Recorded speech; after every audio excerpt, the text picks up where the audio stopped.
Tu te rends pas compte de la puissance et du pouvoir du subconscient. Il faut vraiment maintenant prendre, passer au crible chaque schéma limitant, chaque croyance limitante et devenir intransigeant avec soi-même. C'est un travail de toute une vie, d'accord?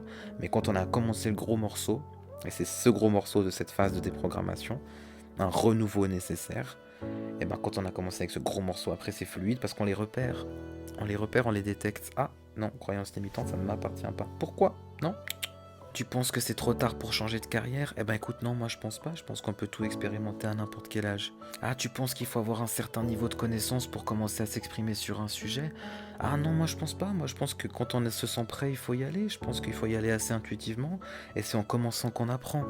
Tu vois?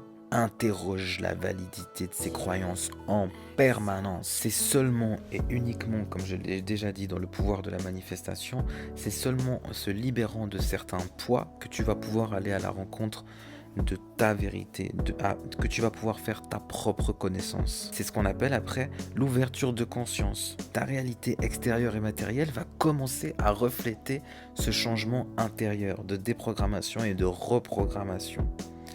Et tu vas attirer de plus en plus d'opportunités, d'environnements, de situations, de personnes qui sont alignées et qui résonnent sur la même fréquence que toi. Et tu verras, c'est assez fou, c'est vraiment dingue.